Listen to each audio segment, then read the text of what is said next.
Hello, How's Richard. it going? Well, I think well. I just had a session with Isabel, and I tried a lot of coaching moves that we've been learning about. So, how'd that go? I'll know better when I talk to Isabel again because she's going to try some things. But I think that for me, I was better at pacing and being quiet than I usually have been in past circumstances. I think. And my sense was that I was having more wait time and more. Now, whether or not I got to a place in the coaching that was helpful, I'm not sure about. But in terms of trying to apply what I'm learning about this kind of supportive, reflective coaching, I think some things went pretty well. Mm-hmm. So what was your goal in the session? What were you trying to achieve with her? I think the goal starting out was to try to get Isabel prepared for a meeting with a difficult principal. That was the initial goal. So it had more of a short-term problem-solving focus than some problems we've been dealing with. Mm-hmm. Mm-hmm. So she supposed to meet with the principal, I think, in a couple of days, and this was getting you ready for that meeting. And what was your goal within that? I mean, how would you have known if you had made it to where you wanted to make it at the end of the session? I was hoping that at the end of the session, she would have surfaced a strategy with a series of action steps about how to approach the meeting, and also to get her to think about some alternatives in case it didn't go the way she planned it to go. And I was trying to work hard not to plan the meeting for her. And let her plan the meeting and me ask questions that would allow her to know whether or not it was moving her closer to her goal, rather than me having a goal for the meeting and trying to convince her that my goal is the right one. So did they work? Did you get to that place? I think I got to that place to some degree. My notes would,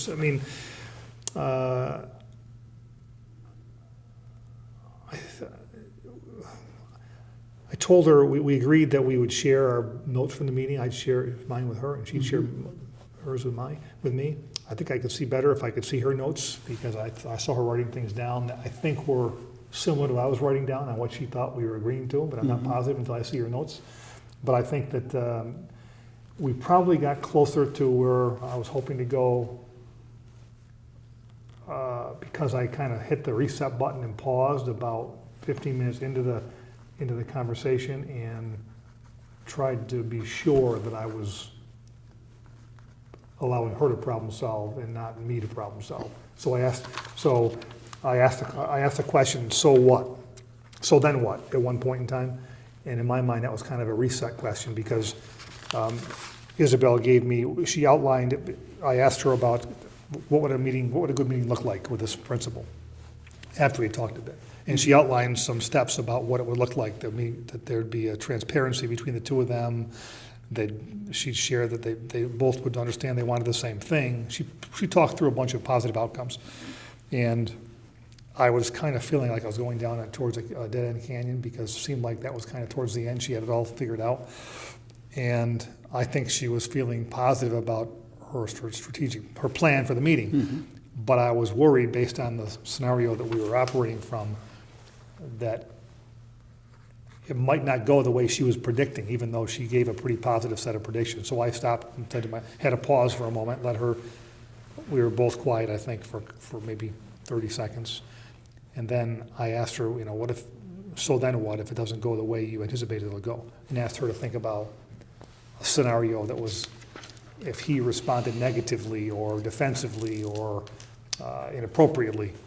And that's when she that seemed to open up a whole new line of, it appeared to open up a new line of thinking on her part about the concept of developing a shared understanding. That became important in the closing piece. Developing a shared understanding of the work going forward seemed to me to be a important landing zone for she and I to land on. That was at the end, like how to get to a shared understanding, how this principal and she could get to some shared understandings, even if he responded in a defensive way.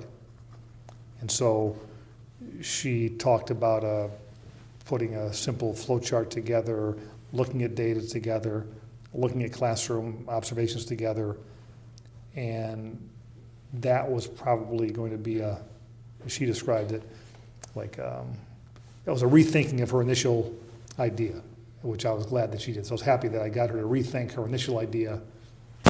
And I think in the end, we had a plan for her to implement implement her plan. And then because we're going to keep our coaching relationship going, I asked her to talk about it in a couple of days after the meeting. So the closure for me seemed to be in the ballpark of a goals-oriented coaching session. So you said that, at least I think you were saying that she was rethinking her initial idea, and it sounded to me as if you thought that was a good thing. Walk me through how you know that that's a good thing. Okay, so early in the conversation, when she started talking, I asked her to talk. My first question was, after some small talk, what have you done prior to this meeting? I asked her about it. What has she and the principal done prior to this meeting? And we went on, and she gave a description of the principal being arrogant, defensive, difficult, blah, blah, blah.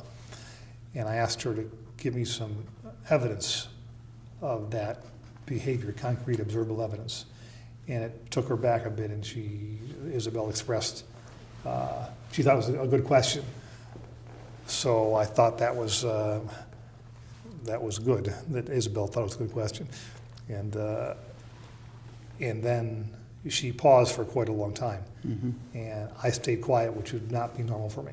When she paused on this perplexing question, there's probably at least a minute of silence, which was, for me, good. Hard to do, but good. And I asked her to think about the assumptions. I could see she was struggling with the question, it seemed to me, so then I shifted to, let's talk about the assumptions about his relationship. And then we got back on track, and she talked for a good while, 3-4 minutes, about her assumptions going in. And so that led me to have this plan in mind that somewhere over the next half hour, I had to get her to be thinking about how those assumptions could be verified, and then how the assumptions could affect this meeting she was planning for. And so in my mind, my coaching strategy was, this is likely to be a bad meeting, and the assumptions that she made weren't helpful. I didn't tell her that. That's what I was thinking as a coach here. So I was trying to get her to, so then I started to think about a strategy of, okay, I'm going to ask her about the meeting, get more concrete. Because I was thinking about the coaching sessions kind of coming to maybe we're 20 minutes in now. So I was trying to be more concrete, her to kind of move towards a goal. So the goal was to plan the meeting. And when we did that, she outlined this, what I told you was kind of a more positive potential meeting of a bunch of steps that was going to lead to a positive outcome. And that's where I asked her about, okay, let's think about, so what if it didn't work the way you planned? And that, now we're 20 minutes in, that question that I asked, in my mind, was intended to go all the way back to the assumption question at the beginning of the conference. Mm-hmm. And I think that it worked from my point of view in that it got her to understand that she had to find some strategies to get beyond her assumptions. And the strategies were, if it doesn't go well at this dialogue, look at data together in the classroom, go to classrooms together and observe classrooms, and look at student performance data and see if that couldn't be a bridge to more shared understanding. Mm-hmm. So in my mind, that was a way to get beyond the assumptions that were potentially blocking a positive meeting. Mm-hmm. So those assumptions, were they hers? And I guess I mean, but by the end of that, was she recognizing that she was holding those assumptions? Yes, as a matter of fact, she was very clear that the question enlightened her. Just the question itself got her thinking about the assumptions. That surprised her that she had them, and then surprised her more so that I think she started to think, hey, they could be a problem. She didn't say that, but I think she recognized that her assumptions might be part of the problem here. And so she began to operate differently in the conference because the assumptions seemed to be more apparent to her, because she couldn't find evidence of what caused them. So you talked about a few particular moves you were trying on. Yep. Some of them you even suggested it wouldn't be how you would have typically have done it in the past.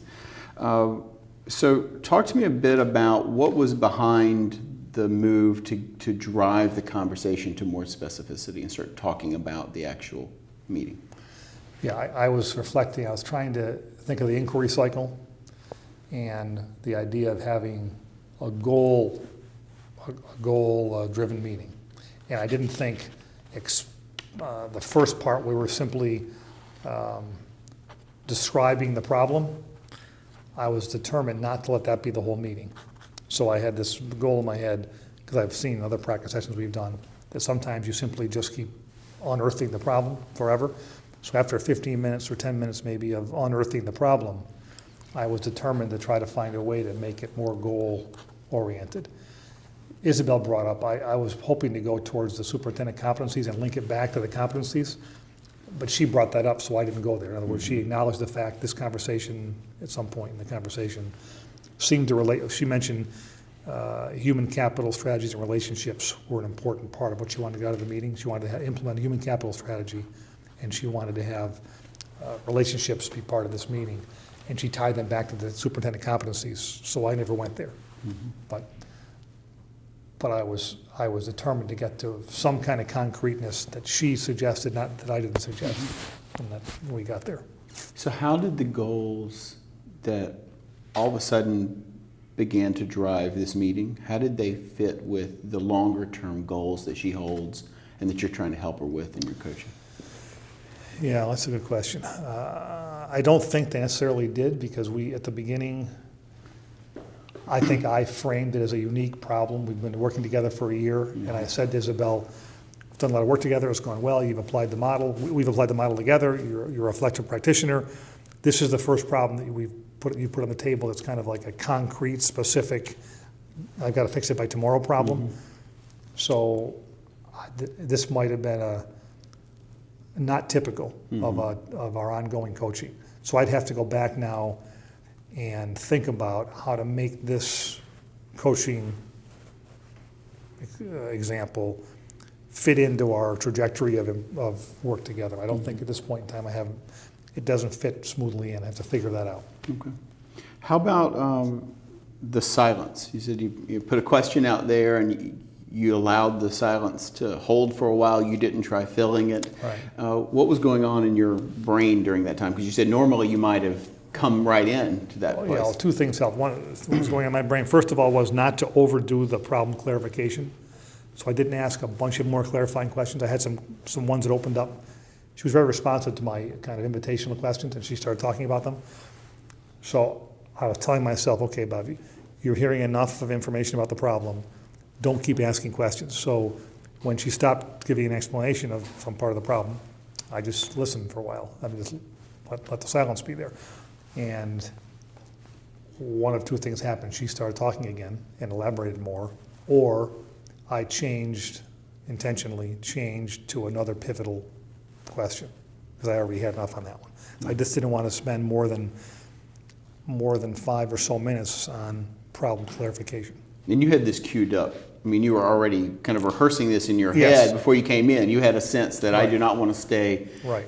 hashing out the problem for 45 minutes. Right. I had that before I came in here today, because I knew that's one of the things that I used to think was a really good strategy, was getting a really, really, really clear description of the problem, and it turns out to be then more therapeutic on the problem holder than on, they just talk about the problem and they feel good about it because they dump the whole problem on you, but it's more detailed than you ever want. So this morning in reading over the coaching model, kidding aside, I thought to myself, I'm going to do what I can today to get to a different approach. How about the move of getting her to think through, well, what if that doesn't go the way you're planning? She seemed to me that from what you described, she felt pretty confident, was feeling pretty good about this, and had a number of assumptions she was holding too close to see, and then you pushed the button on that question. What was going on in your head as you were formulating that question? Yeah, I think it was a bit of a risky question in the sense that, and Isabel responded in a way a little defensively, and like as I would have, about, hey, I'm pretty confident, I kind of get this. So why are you asking me about what if it doesn't go well? But it seemed to still result in, once I acknowledged the fact that she is competent, and that wasn't the intent of my question, either by my facial gestures or whatever, or just I forget if I said anything or not, she picked up on it and then went down that pathway about here's what I would do if my assumptions blocked the meeting behavior that I'm going for. She picked up on that. So either it's because she was a compliant, she knows what she's doing, so she got me off the hook, or in fact, the question helped. I couldn't tell. The so what question helped. I think it might have been the question, but we should ask Isabel at some point. And we can check after the fact Yeah. when we compare the notes. Anything that you would rethink or want to do differently? I would have probably liked to have a little better, not probably, I definitely would have had a more organized ending. I was trying to get done kind of at the end. I figured I was, like it was like a race, like, okay, I can see the finish line. And as opposed to maybe spending a little more time on clarifying our agreements, I got to the end faster because I was kind of making sure I didn't want to screw anything up. So I was probably a little bit, so I would have been more reflective and let her talk more about our shared understanding at the end. I hurried there. And probably on the,